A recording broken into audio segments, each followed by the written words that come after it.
BBC global news beat के साथ मैं हूं सबा नाज। यूक्रेनी अफवाज का कहना है कि उसने जनूबी साहिली शहर बर्दियांस्क के करीब मकबूजा बंदरगाह पर लंगरअंदाज एक बड़े रूसी बहरी जहाज को तबाह कर दिया है। उधर रूस ने दावा किया है कि उसने मशरकी यूक्रेन में खार्किव के इलाके में अज्यूम शहर का कंट्रोल संभाल लिया है।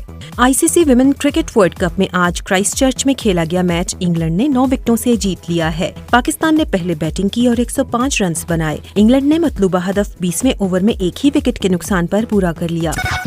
BBC पाकिस्तान की सुप्रीम कोर्ट ने कहा है कि अगर कोई रुकने असम्बली तहरीके अदम एतमाद के मामले पर वोट डालना चाहे तो इसे रोका नहीं जा सकता और इसके वोट को शुमार न किया जाना भी तौहीन है। आईन पाकिस्तान के आर्टिकल 63A की तशरीह के लिए दायर सदारती रेफरेंस और तहरीक अदम एतमाद के दिन तसादम रोकने के बारे में सुप्रीम कोर्ट बार कौंसिल की दरख्वास्त पर समाअत के दौरान चीफ जस्टिस ने कहा कि ऐसे मामलात रेफरेंस के बजाय पार्लियामान में हल होने चाहिए। पाकिस्तानी सिंगर मोमिना मुस्तहसन का मुल्क की मौजूदा सियासी सूरत हाल पर कहना है कि सियासतदानों की अवलीन तरजीह उनका मफाद नहीं बल्कि पाकिस्तान होना चाहिए।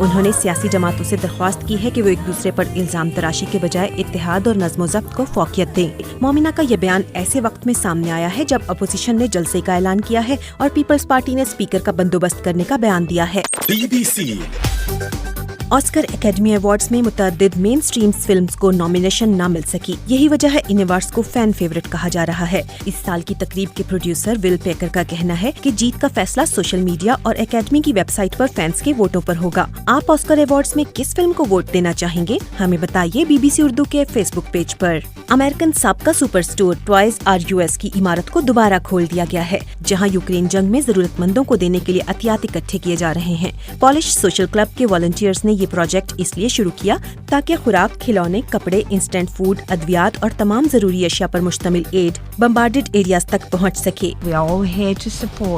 हम सब यूक्रेन के लोगों की हिमायत करते हैं। मुश्किल में वो तन्हा नहीं। जितना मुमकिन हो सका हम जंग से मुतासरा अफराद को एड फराहम करेंगे। वीडियो देखना चाहें तो विजिट कीजिए bbcnews.com। सिंध की हुकूमत के जंगली हयात के लिए महफूज पनाहगाह करार दिए गए खीरथर नेशनल पार्क में पाकिस्तान ऑयल फील्ड लिमिटेड को तेल की तलाश और ड्रिलिंग की इजाजत मिल गई है। महकमा जंगली हयात के मुताबिक इजाजतनामे में वाइल्ड लाइफ एक्ट के सेक्शन 86 की खिलाफ वर्जी की गई है, जिसके तहत माहिरीन की कमेटी जंगली हयात के तहफ्फुज और पनाहगाहों में नुकसानात का जायजा लेकर फैसला करने की मजाज है। ताहम हुक्काम के मुताबिक मामला कमेटी के रूबरू नहीं लाया गया। पाकिस्तानी अदाकारा मिनाल खान और अदाकार एहसन मोहसिन ने ऐलान किया है कि दोनों शादी के बाद पहली बार ऑन स्क्रीन एक साथ जलवागर होंगे।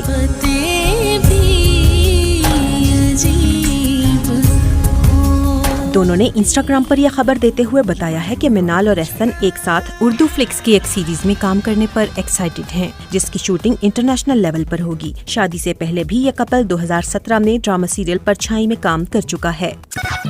BBC जिनसी इस्तेहसाल के मुजरिम जेफरी एप्स्टीन के मलकियती 2 कैरिबियन आइलैंड $125 मिलियन के इवज फरोख्त हो रहे हैं। कम उम्र बच्चों के जिनसी इस्तेहसाल के इल्जामात पर चलने वाले मुकदमे के दौरान एप्स्टीन की 2019 में जेल में मौत हो गई थी। उनके वकील ने तस्दीक की है कि जजीरों की फरोख्त से हासिल होने वाली रकम बकाया मुकदमात पर खर्च होगी। आपके ख्याल में क्या इन प्राइवेट आइलैंड्स का फरोख्त के अलावा कोई और हल है? हमें बताइए BBC उर्दू के फेसबुक पेज पर। ICC women cricket world cup में आज क्राइस्ट चर्च में खेला गया मैच इंग्लैंड ने 9 विकेटों से जीत लिया है। पाकिस्तान ने पहले बैटिंग की और 105 रन बनाए। इंग्लैंड ने मतलूबा हदफ 20वें ओवर में एक ही विकेट के नुकसान पर पूरा कर लिया। BBC नेटो लीडर्स ने यूरोप की मशरकी सरहद पर 40,000 मजीद फौज भेजने के मंसूबे की मंजूरी दे दी है। नेटो के सरबराह ने कहा है कि रूस के यूक्रेन पर हमले के बाद सिक्योरिटी का माहौल बदल गया है और ये मुमालिक अपने अवाम को महफूज रखने के लिए साथ खड़े होंगे। Top tennis player Ashleigh Barty की रिटायरमेंट के ऐलान पर दुनिया हैरान रह गई, लेकिन उनका कहना है कि अपने ख्वाबों की तकमील के लिए टेनिस के खेल से रुखसत ले रही हैं, क्योंकि खेल में अपने दायमी जाती मकसद को हासिल करने के बाद भी वो मुकम्मल तौर पर मुतमईन नहीं हुई। एशली कहती हैं, मैंने टेनिस के इस खूबसूरत खेल को अपना सब कुछ दिया और अपनी बेहतरीन कारकर्दगी दिखाई, जिस पर मुझे खुशी है। अब मैं ज़हनी तौर पर थक चुकी हूँ और जिस्मानी तौर पर अब मजीद हिम्मत नहीं है। खबर की वीडियो देखना चाहें तो विजिट कीजिए bbcnews.com। मजीद खबरों के लिए सुनते रहिए ग्लोबल न्यूज बीट। BBC